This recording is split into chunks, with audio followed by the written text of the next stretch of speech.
King Nebra, the forgotten pharaoh in an age of chaos. Have you ever heard of a pharaoh named Nebra? Most people haven't. His name doesn't echo through history like Ramses, Akhenaten, or Tutankhamun. He didn't build great pyramids or leave behind temples covered in hieroglyphs. And yet, his story is just as fascinating because it unfolds in one of the darkest and most mysterious times in ancient Egyptian history. The name Nebra means Lord of Ra, a throne name, a royal title that connects its bearer to the supreme sun god. But the king behind this name, known to scholars as Nebra or sometimes Nebrank, remains an enigma. He ruled during a time when Egypt was falling apart, when central authority had crumbled, and rival powers were fighting for control over the land of the Nile. This period, known to historians as the Second Intermediate Period, was a time of chaos. Egypt was no longer the unified, powerful kingdom it once was. In the north, foreign rulers known as the Hyksos were establishing their own dynasty in the delta. In the south, native Egyptian rulers held on to power in Thebes and in the middle.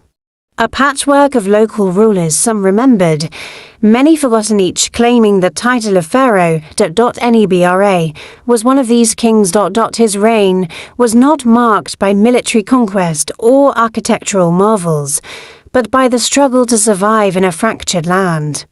Unlike the great kings of the Old and Middle Kingdoms, Nebra did not have the luxury of ruling a united Egypt.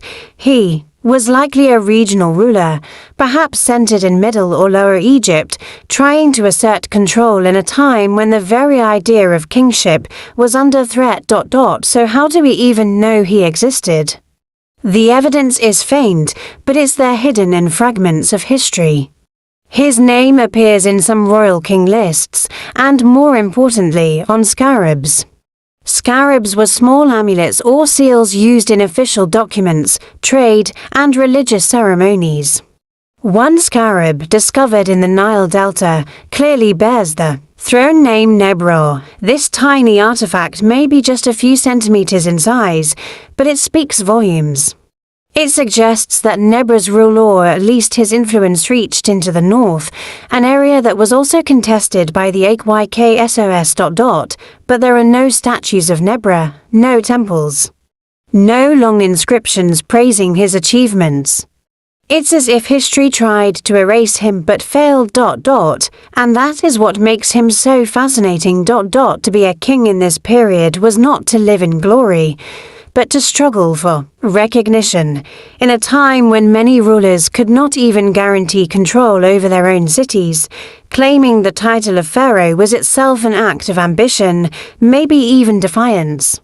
Nebra may have been a military leader, a local governor, or a priest who rose to power when the central government collapsed.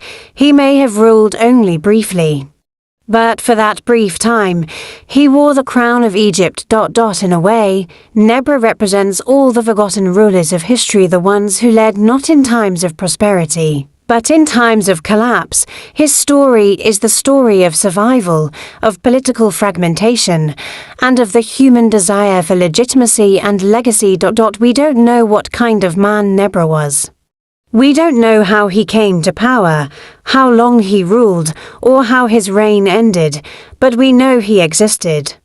And in a time as dark and unstable as the Second Intermediate Period, that in itself is remarkable. His name, just 2 words, Nebra, has survived thousands of years. It has been buried, lost, and rediscovered, and with it comes a story that challenges the way we think about kingship, power, and memory. Not every pharaoh is remembered for their monuments. Some are remembered for the mystery they leave behind. And that is the legacy of King Nebra. If you enjoyed this story and want to hear more about the forgotten rulers of ancient Egypt, make sure to subscribe. There's still so much hidden in the sands of time waiting to be uncovered, one forgotten king at a time.